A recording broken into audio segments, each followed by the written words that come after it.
Hello, and welcome back to another episode.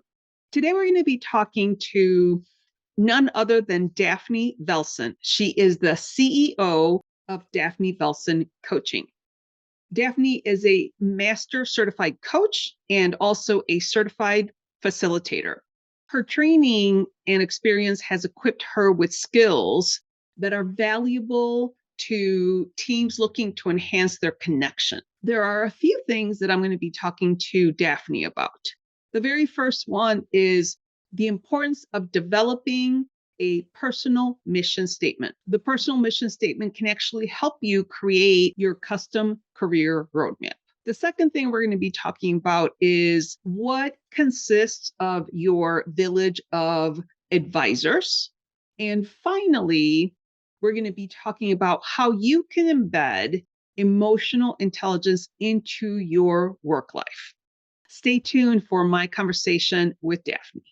If you are listening to this, there's a good chance that you're a woman in the corporate world who feels stuck in your career and you're not sure how to advance. If that's the case, I want to let you know that I have an incredible resource that can help you. I created a promotion readiness checklist with you in mind. The checklist can help you pinpoint exactly what you need to work on to advance in your career. And the best part, it's completely free and it only takes 3 minutes to complete. I have helped countless women like you achieve their career goals, and I know exactly what it takes to succeed in the corporate world. My promotion readiness checklist is a perfect tool to help you get started on your path to success. You will find the link on the episode website, or you can go on nowomanleftbehind.com to take the quiz. Hi, Daphne. Good morning. How are you doing today? Doing well. How are you? I'm doing well. Thank you for being here today. Obviously, we are going to be talking about empowering women in their corporate careers. And you are the perfect person to do that because you're obviously Daphne Valcin, but you're the CEO of Daphne Valcin Coaching. Now, one of the main things that I want to chat with you about is a personal mission statement. As you well know, it's important for women to have their career roadmaps, and there's so many different components of a career roadmap. And one of them is having a personal mission statement. So let's talk about having the personal mission statement and why it's so important to move someone's career forward. Sure. So, one of the things that I hear, and I would say even more over the past few years as we've been in the pandemic, is that people are not necessarily clear on what it is they're trying to do and where it is that they're trying to go. And I think the pandemic especially gave people some extra time to sit and reflect on if where they are is where they're truly trying to be. And this is even people who are very ambitious, super high positions within Fortune 500 companies who said to me, I'm not really sure if I'm even doing the thing that I want to do, or if what I felt like I thought I wanted to do is what I actually want to do moving forward. So, developing your vision and developing your mission statement can help you to understand where it is you're going and why. Got it. Now, when someone thinks about developing their personal mission, what do you think are the important components of actually sitting down and writing your personal mission statement? Like, what are some of the thoughts that they need to think about, reflect on? Because as you well know, when we try to write our personal mission statement, it's not a once and done. It's a work in progress, but we need to understand like the components that go into a personal mission statement. So what do you think are some of the things that people need to reflect on to come up with that personal mission statement? Sure. In thinking about it, even as we prepare to talk today, I'm thinking that there are four main ways that I think you should do it in terms of what you should be thinking about. And there's all kinds of resources online, right, about doing this in different ways. But for today's purposes, let's think about these four things: your values, your gifts, your vision, and your why. So, your values, your gifts, your vision, and your why. And for the values piece, I'm just going to break down each piece. Mhm. For the Yeah. values piece, there's so many different inventories of values online now. You can go to one of those inventories. I have some listed here in my notes too that you may want to think about. And these are things that you value when it comes to different jobs that you might have, is what I mean. So, for example, flexible work hours, recognition, creativity, a positive work environment, mindset work. So, a job that contributes to your mindset. Maybe fun is a value for you. Maybe inspiring others is important to you. Learning, financial freedom. So, what I've learned over the years is that oftentimes people can project their values on you. They may say, go out there and get as much money as you can in whatever position that you have. Whereas someone else, for them, their number one value is positive work culture. The Mm. money actually doesn't matter as much to them. And for somebody else, they don't really worry about either of those. Flexible hours. After the pandemic hit, a lot of people have transitioned into wanting flexibility, right? So flexibility may be the number one. So go ahead and list maybe what your top 5 or 6 values are that you think are really, really important to you. And then I talked about what your gifts are. So if you think about your previous positions that you've had, and even going way back to high school for those who are really involved when you were younger, the things you were passionate about then, but also your actual corporate positions or your leadership roles you've had, the careers that you have pursued. What are the things that you have found yourself to be really good at? And just listing out those things. Again, you could list 3 or 5 things. You could list 5 or 10 things if you'd like. This is a time to brainstorm and figure out what is important to you or what has been important to others when it comes to who you are. And then going to your vision. So thinking through 3 years from now, what would my overall vision for my career be, or for the impact that I want to make in the world, or how I want to feel about whatever it is that I'm doing, right? So think about what is your vision, let's say 5 years from now, for how you want to be or what you want to be doing or the impact that you want to make. So thinking through those things. And then lastly, your why. So what is it that is motivating you to do the things that you're doing? I think about this here and there. I was thinking about it yesterday. But when I was in elementary school, middle school, high school, I always wanted to change the world. That I always. So when people see me, they're like, well, some people say, are you still trying to change the world? Or they say, you're the same, in a good way, in a good way. I've grown, but my heart is the same, and that I really do want to do things that create a shift in society or for the people around me. That's why mentorship is so big to me, being a mentor and helping other people to mentor others as well. So, what is your why? And for me, I'm a first generation American, child of 2 Haitian immigrants, and they instilled in me the importance of doing things in excellence and the importance of working really hard in order to, and I know some people are not a fan of working hard. I understand working smarter versus harder, but for them, they instilled in me how to work hard and how that could produce fruit. So those things are important. And it's also important for me to lift others up because of what I saw my family do for others and what my grandparents did, even for my parents. So what is your why? Why are you doing the things that you are doing? On a deep level, like on a core level, why are you doing the work that you're doing? So my thought is, if you look back at all those things that you drafted, so your vision, your values, your gifts, and your why, then you draft a mission statement.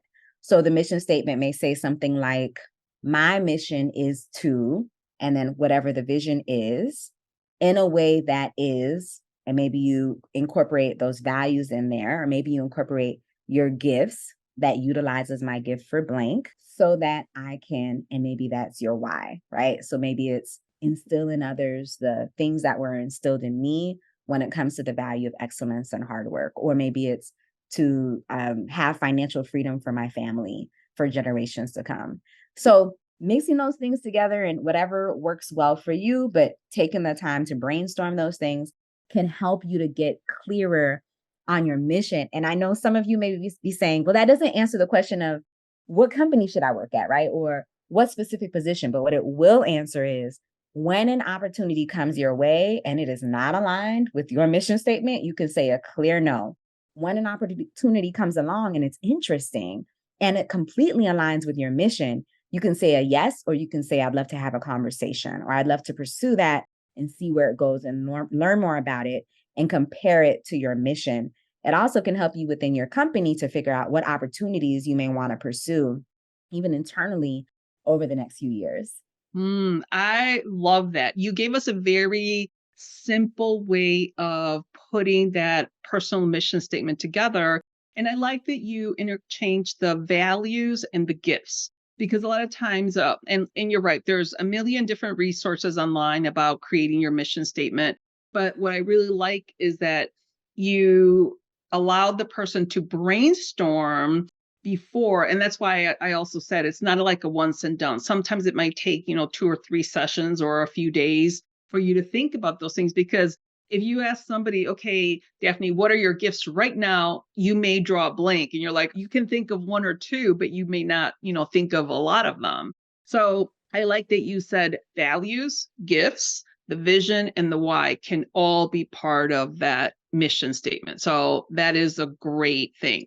Now, you talked about using the personal mission statement for a position. Can you elaborate that a little bit more, especially internally? So, if you're already in the company and there's an opportunity and you're not sure and you go back to your mission statement, how exactly are you using that mission statement to support pursuing that opportunity or not? Sure. So I can use I'm going to use a client, an anonymous client, as an example.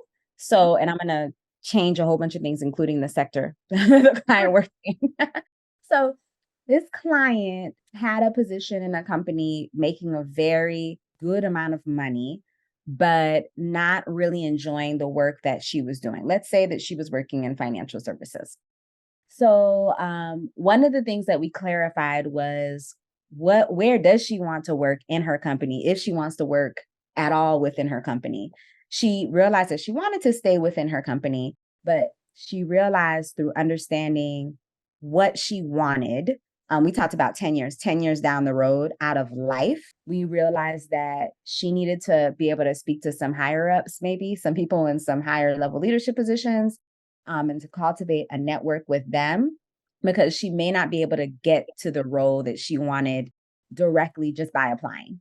The role that she wanted incorporated more interaction with external clients, but in a different kind of way, and also more ability to mentor others within the company, and also a greater ability to pull in people who were, let's say in this case, women, right? So people who may not be getting as many roles, to be able to pull them into the company as well. So having the power to do that.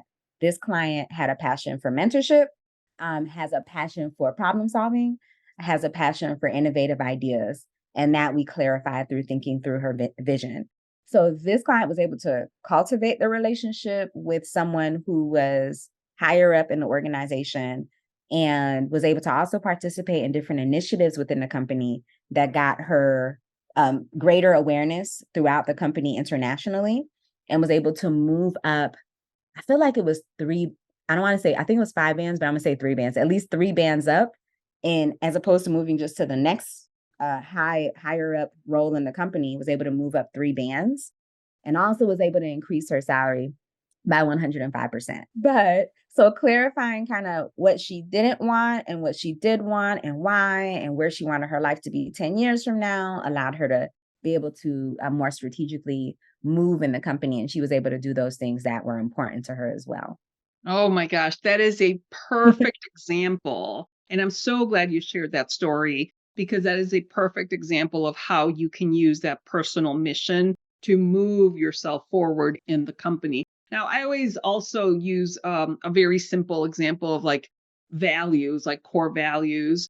Like if you are really into health, you're not going to go work for a tobacco company, right? Because they know that their product it causes cancer. But in this situation, you outlined beautifully how that mission really aligned with her why, and taking that opportunity really fulfilled her too. So I love that. Now, you also, in that example, you also talked about clarity around the direction. When you were working with her on getting clear on her why, like what was it that she wanted? What were like some of the questions that you asked her? Because I think a lot of people struggle with clarity of, should I stay in my position because it's comfortable and I'm getting a secure salary, but I'm bored?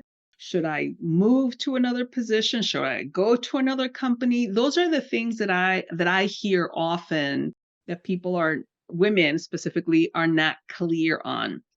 So what would you say are some of the questions that you work with your clients on to get clear on how to make those determinations? One of the questions that I ask, even if we are doing executive coaching or it's focused on their career, I might ask 10 years from now, what would your life look like ideally? Very general question. So then the client has the opportunity to say, I want to be traveling the world. Or they might say, I want to be working in a job where everyone is caring and compassionate. I want Mm, to work somewhere where I'm valued. Or they might say, I want to have great work life balance where I never have to take work home. Or they mm, may say, I want to be in a C suite position 10 years from now. So many different things come up that allow me to ask more questions. For example, if they say, I would like to be in a C suite position, I might say, so would you want that C suite position to be associated with what you're doing currently? So in change management or in innovation or learning and development? Or could you see it being somewhere else in another topic? And they might be like, no, I actually don't want to be working. Or they might say, I'd love to continue to work in learning and development and grow within this area. And I might say, how does your work life balance look like at this time? Does it matter at all to you? And some might say, no, I just want to make as much money as I can. And I say, okay, great, sounds good. Or they might say, yes. Some of my clients maybe want a family, don't have a family, don't have children yet. So they might say, well, by that time I may have small children, hopefully.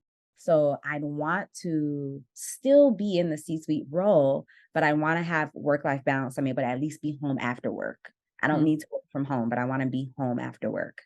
Okay, sounds good. So I'm asking questions. Do you want to travel? Are you traveling? Is that important to you? No. Okay. What salary range could that look like? Why is that important? How realistic is this for you? Right? Depending on what the salary is. What would a range look like? So I'm asking questions first to think about their whole life and then to get more specifics on the things that they share so that we can craft a picture of what that future looks like. Something that people also, I feel like, became a little more unclear about in the midst of the pandemic was, do they want to work with a team or would they rather work on their own? That's trickier because before you kind of assumed you would always be working with a team and maybe you're working a little bit more independently at times. But that's people have interesting answers to that. Like some are like, no, don't need to work with a team, want to work from home. I don't want to manage anyone is something I've heard a little bit more in the past few years. I still want a high level position, but no managing direct reports. So asking those specific questions, and some of them I gave examples for, is basically what I tend to do. Got it. So a lot of it is just probing questions and reflective questions. A lot of them were reflective questions like, what do you want to be doing 10 years from now? That's not an answer that people readily have available. So you kind of have to sit there and think about the situation. But so what I'm hearing you say is that if you want to get clear your personal mission statement, or whatever you want to do, you have to ask yourself those probing questions of, what do you want to do 10 years from now? And you also were asking a follow-up question to the answers that you were getting, which is, why is that important to you? And I think that's a really key question, because a lot of times if someone's like, I just want to make more money, well, why is that important to you? And I think that gets them thinking like, well, maybe they will have little kids at the time, and Mm. maybe their priorities will shift at the time. So I like the way you did that follow-up question. Well, why is that important to you? Because it'll get them thinking about the bigger picture, not just money. So for sure. I Exactly. like that. Okay, so when we're talking about leaders, a lot of times leaders get stuck. So, how do you recommend that a leader gets unstuck? Like if they're not engaged or if they're not fulfilled in their position. Obviously, it'll go back to the personal mission statement, but how do you think a leader should position themselves for that next promotion? Hey everyone, I am so excited to announce that the Unlock the Leader Within membership is finally launched and live. This segment is brought to you by our very own No Woman Left Behind. The Unlock the Leader Within membership was designed to empower you in your corporate career to advance your career with confidence. Confidence is so lacking these days. When you join the Unlock the Leader Within membership, you will gain the ability to become a high performer. You will have your custom career roadmap and more than anything. And the thing that's most exciting to me is that we will build an amazing community of like minded, ambitious professional women that are there to help and support and learn from each other. This incredible membership is up and running, so check it out. Go ahead and scan the QR code over here, or if you're listening to this episode, go to the episode website and click on the Unlock the Leader Within membership to check it out. And now back to our episode. And having a number of different kinds of people within your village can help you to not get stuck. And you mentioned also to prepare for a promotion. If you have some of those folks in your village, there are some friends that will sit you down and say, "Hey, what's the next role that we're that we're pursuing? Because you've been doing this, you've been knocking out the ballpark. I'm so glad you got that award. But what's next?" Or there's mentors and sponsors who are like, "All right, I'm sending you another opportunity. I think it's time for you to take it to the next level and apply to this position internally." So I think those things all together can help you be equipped for getting promoted as well if you're feeling stuck. Got it. Well, Mhm. first of all, I absolutely love the phrase village of advisors. I'm going to steal that from you because it is such a perfect visual of, a lot of times like, well, do you have a mentor? Do you have a sponsor? But you're absolutely right.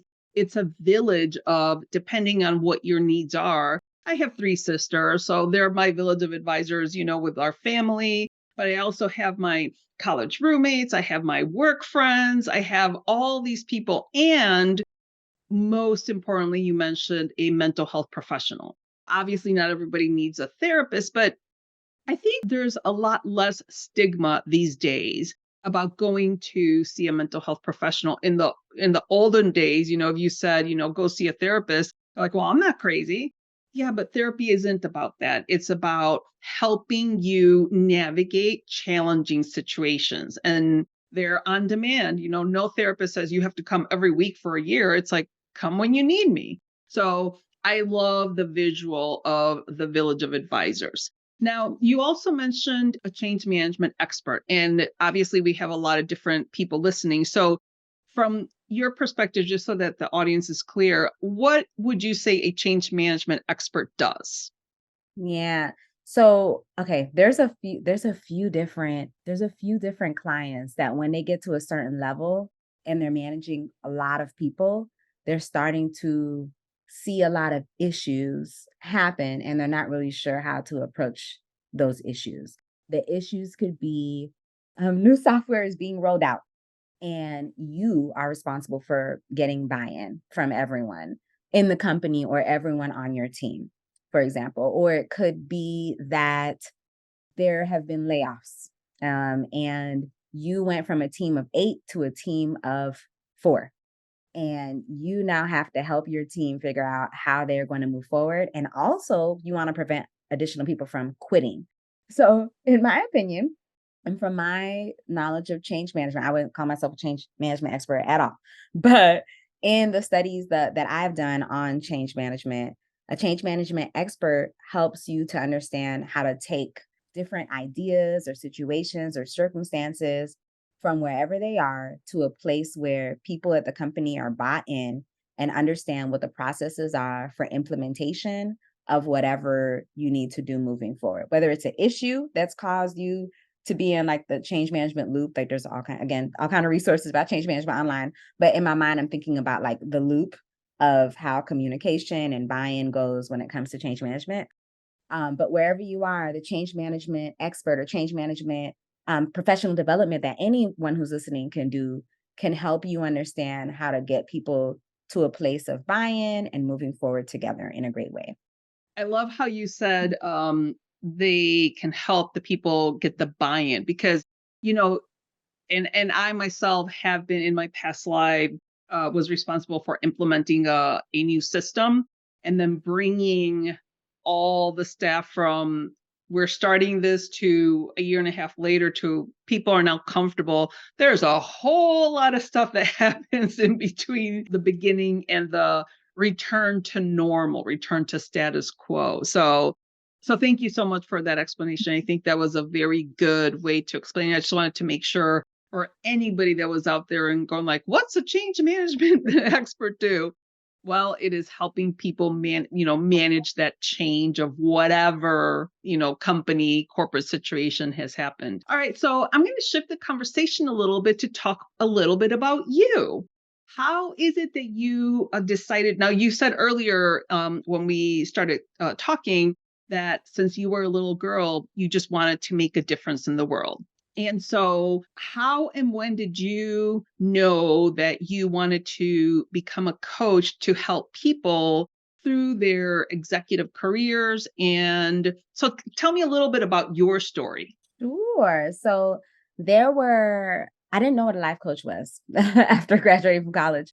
There were three different individuals at three different times that shared with me that they thought that I should become a life coach, is what they said. I didn't know what they were talking about. And I was not interested in being an entrepreneur. I was interested in working for others, getting my paycheck, getting taxes taken out, and having lunchtime. Uh, Yep. so, but these three people kind of planted seeds about that. And ever since high school, as early as high school, I can remember sitting down with colleagues and saying, I would call them colleagues, right? Peers, and saying, hey, I'm a little bit concerned about what it is that you're thinking, what it is that you're thinking at all about doing in the future. Maybe we can sit together and just plan out what you're going to do after high school. I started a pre-college club in high school for the same reason. Wow. We didn't have an adult sponsor, and I found a roster, I think it was like 2 or 3 years ago, just written paper of everybody's name and phone number that came to this pre-college club, and I'm like, "We are all going to get to college, so come to this after-school program." Got a teacher to let me use their room and made it happen.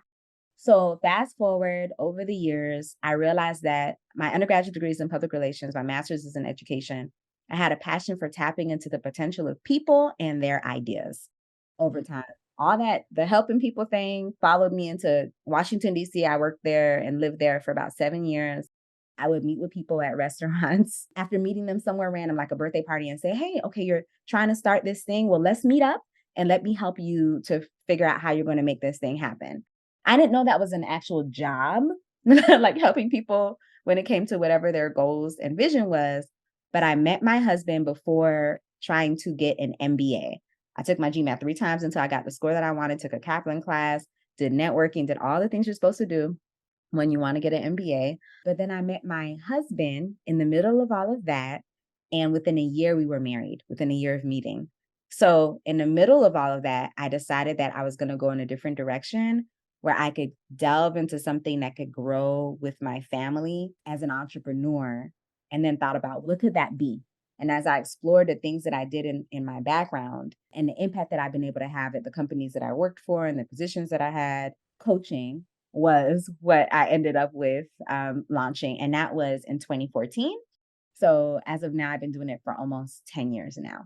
Wow. Well, congratulations for that. That's huge to get to that 10-year mark, especially 10 years ago. I mean, coaching was around, but it wasn't nearly as prevalent as it is today, as mainstream. People are like, The one thing that I always think of is so interesting because, I'm a certified high performance coach as well. And when we're little, our parents have no problems hiring or having a coach for little league, for piano, for voice, for all the different coaches so that you're in activities. But once we become adults, we forget that we had all these coaches, all these people of advisors, growing up, and then you forget that you actually had all these coaches. So it makes no sense why when we enter the corporate world or just the business world that we forget that, we could hire a coach, whether it's a business coach, a life coach, a career coach, whatever, so that they can help us through those more difficult life transitions once we're adulting, right? It's so ironic. I completely agree. I'm surprised I didn't know what it was. Like what was coaching or even that you could have a job doing training. So I do corporate training as well, around things like customer service or emotional intelligence, difficult conversations, giving and receiving Mhm. feedback. I'm a disc practitioner, all those things. But I didn't know that was a job that you could go in and facilitate conversations or workshops at organizations. I remember faintly having some speakers come to our schools when I was younger, and that's it. But I also think there's a space for helping younger people who are very entrepreneurial now understand that there are these different roles that they can play in other people's lives should they want to, maybe after getting some experience. Mhm. Um, game. Very interesting. Now, you talked a little bit about emotional intelligence. So I think emotional intelligence comes in with the mythical work-life balance because there is no work-life balance, the way we used to think of it in the past. So can you talk to us just a little bit about how you can incorporate emotional intelligence into your life so that you're present at home when you're home and you're present at work when you're at work? Can you talk about that? Sure. So I'm a certified EQI 2.0 practitioner. And with the EQI 2.0 assessment, there's many, many, many categories of what it means to practice emotional intelligence, right? But for the purposes of this conversation, I like what you said about how you are being at home and how you are being at work. So, what happens is when you are promoted into certain roles, even if you are a first line manager, it's your first time being a manager, all of a sudden, the way that you interact with people and the way you respond to people can impact you in a positive way or a negative way. So, emotional intelligence is how we are when it comes to how we're feeling ourselves, but also how we are interacting, I would say, effectively with others and our ability to kind of manage our emotions. At minimum, the most basic definition is our ability to manage our emotions. Mm. A few ways that you could do that more to be able to manage your emotions more effectively. I think the first one is a greater self-awareness. So being aware of how you are feeling and how you are coming off to others. So when you are on your own, let's say you're having a conversation at work, there's a meeting, they're talking about your specific project. They're actually saying that things have been done that shouldn't have been done. Or they're like, hey, where are you at with that deadline? And you're saying, well, I plan to get it done by next week. Then checking yourself and saying, am I feeling embarrassed? Am I feeling offended? Am I feeling like they should have asked me that in private, whoever said that? Are my shoulders tense? Is my back aching right now? Is my breathing feeling shallow? Because then maybe you need to, and then I think figuring out from there, how do I want to be? So maybe you want to be calmer when people share questions like that, because maybe their intentions are not to embarrass you or to bully you. Maybe they just want to know where the deadline is. So figuring out what calms you down. Is it breathing? Is it affirmations? Is it thinking about how you're going to feel a week from now, a year from now?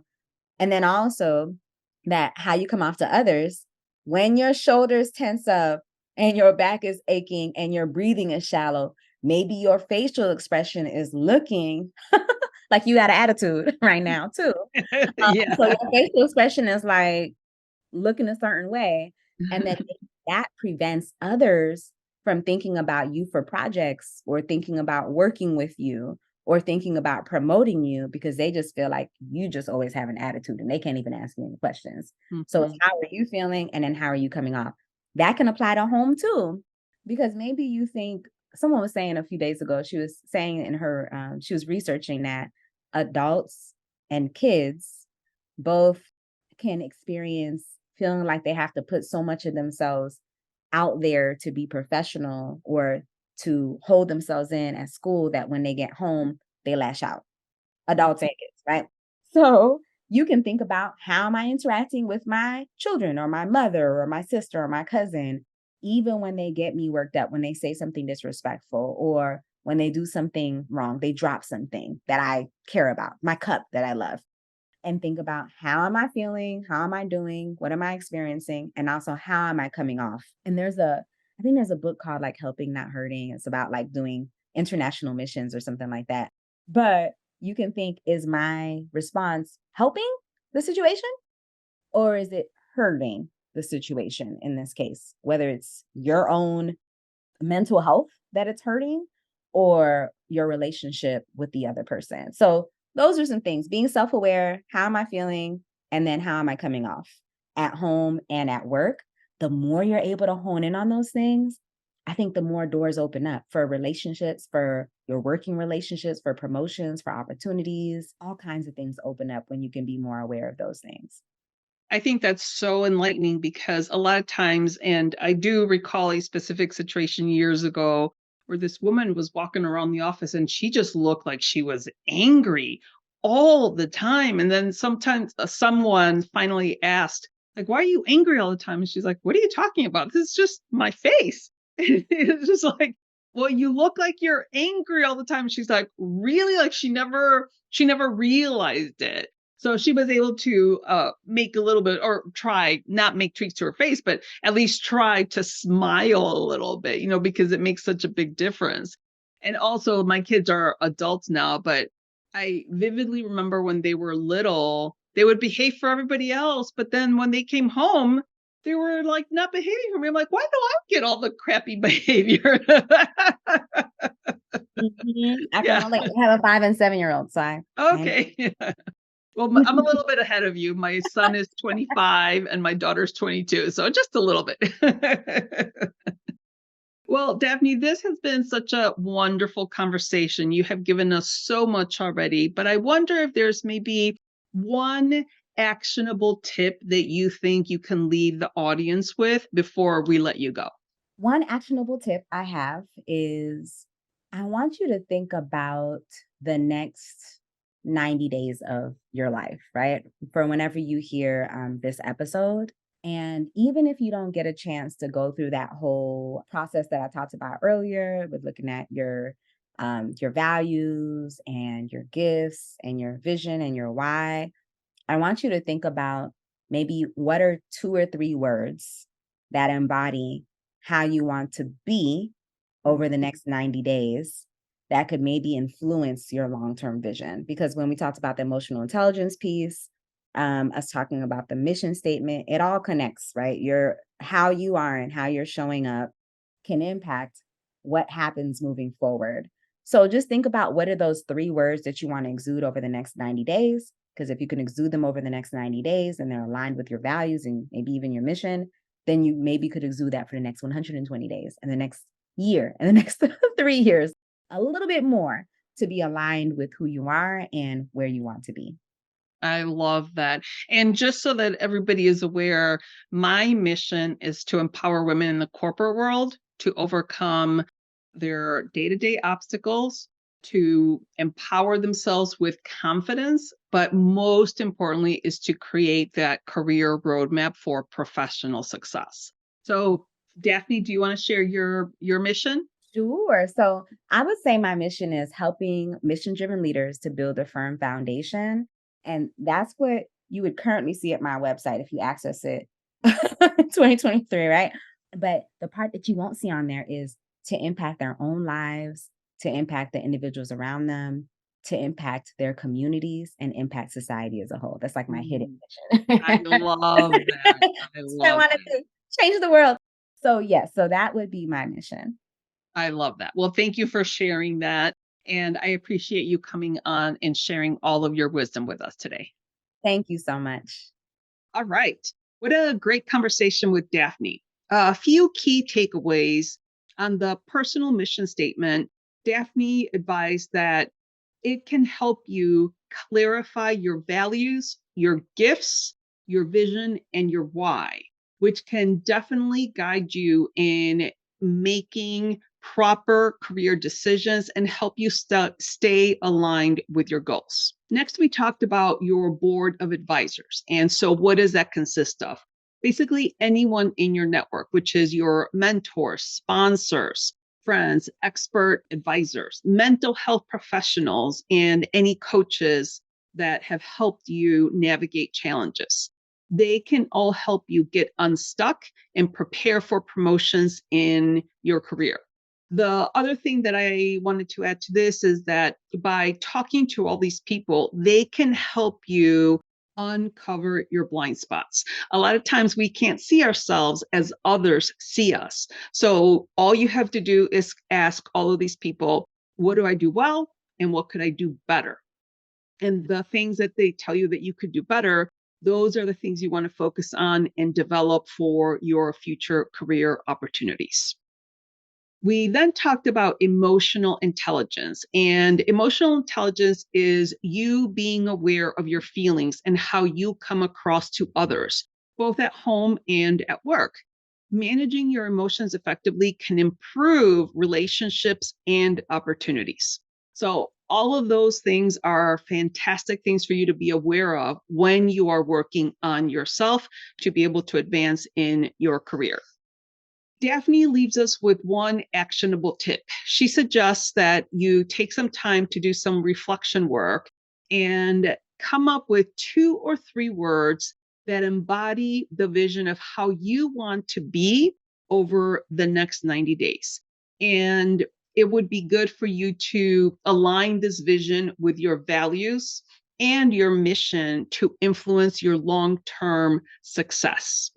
So again, that was a great conversation with Daphne. She is obviously very knowledgeable on how to manage different teams and people within those teams. If you haven't done so already, make sure that you complete the promotion readiness checklist. Or if you're interested in checking out the Unlock the Leader Within membership, you can, if you're watching us on YouTube, you can scan the QR code over here. Otherwise, the links to Daphne and all of her contact information, as well as the promotion readiness checklist or the Unlock the Leader Within membership, will all be on the episode website. So, with that, remember to be brave, be bold, and take action.